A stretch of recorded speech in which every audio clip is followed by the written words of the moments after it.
Greetings to all you great folks out there in the interwebs. Welcome to another episode of Bus Thoughts with Brother Beard. Good day. I'm Brother Beard. There is the school bus. And I wanted to continue the thoughts that I had yesterday. Yesterday, of course, I was telling you about some of the different rules that buses have to follow that the average car driver does not. Well, something else about school buses, and this is why folks hate to get behind them and everything, is because we tend to move a little bit slower than everybody else does. It's partly because you've got a 50,000-pound vehicle that's trying to start and stop, and that takes a whole lot of time. But also, there's a word that gets drilled into us in our training, and that word is deliberate. You see, when we're driving these buses, we have to be deliberate in everything that we do because it takes so long for things to happen. It takes a long time for a school bus to come to a complete stop. It also can take a long time for us to change lanes, for us to turn. We have to turn wider. And, there's the small matter of having 40 to 50, 60 plus lives that are dependent upon us.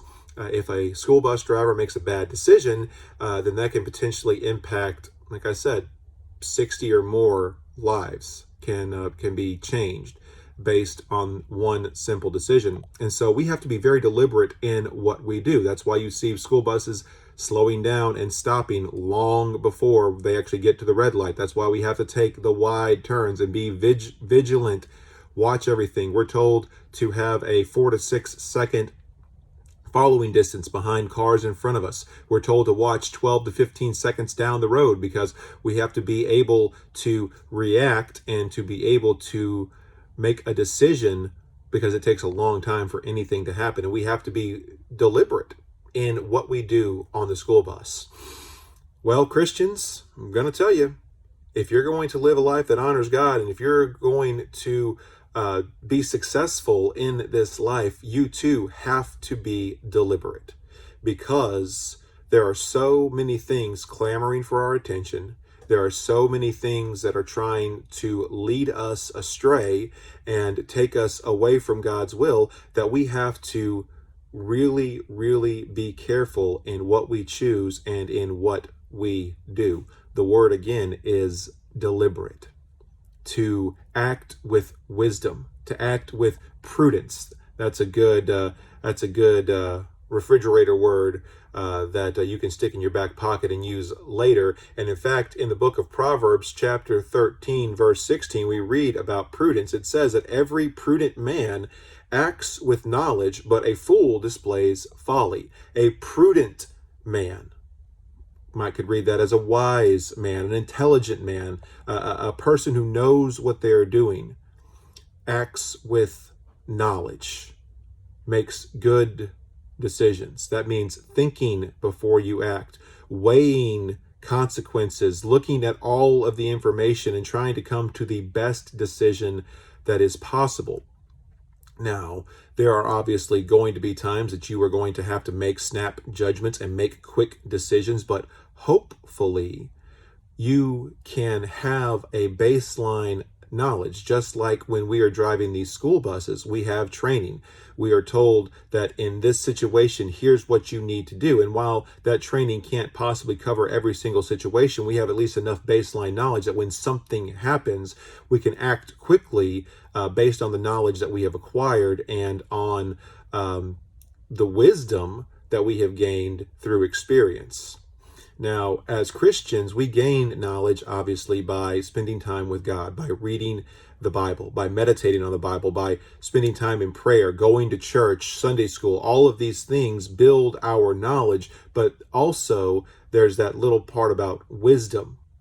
Wisdom is knowledge that is applied. Okay, so knowledge is knowing about something. Wisdom is knowing how to use that something, how to put that knowledge into practice. And that's where that prudence comes in, that we learn from our mistakes, we learn from the mistakes of others, and we build up that knowledge base that we can then turn and choose what is right, what is edifying, as we talked about yesterday. because we want to be prudent. We want to act with knowledge because we don't want to be fools. Fools run around and they make poor decisions, they make bad choices, and bad choices can always and always do lead to worse consequences. I am constantly astounded when I see people who make the Band-Aid decision. Well, this is a big, big problem, but I'm just going to slap a coat of paint on it and it's going to look better for a little while, and that will allow me to ignore it for a little while longer. And what happens? The problem gets worse and it ends up being a bigger disaster in the end. So Christian, you need to act, and when I say you, I definitely mean me, need to act with deliberate intent when we are going through life. To be prudent, to make our decisions based on knowledge, and not just knowledge that we have gained from life, but knowledge that we have gained from the Father in heaven. Because when we act on his knowledge, when we act on his wisdom, it's going to have a better outcome than when we just make a snap judgment and act how we feel. That right there has caused more grief than anything. Well, this is what I feel, or this is my truth. That just irritates me to no end. I'm going to talk about that at some point. But instead of acting on our knowledge or this is my truth, we act on the knowledge of God, the wisdom of God, and act on his truth. And so when you are faced with a decision today, this week, this month, heck, for the rest of your life, take a second. Be deliberate in the way you go about making that decision. Don't just make a snap judgment, because those quick decisions could lead to far-reaching consequences. And of course, we want to act as a prudent man and not as a foolish man. I really hope y'all have a great day. Love y'all. Look forward to seeing you again real soon.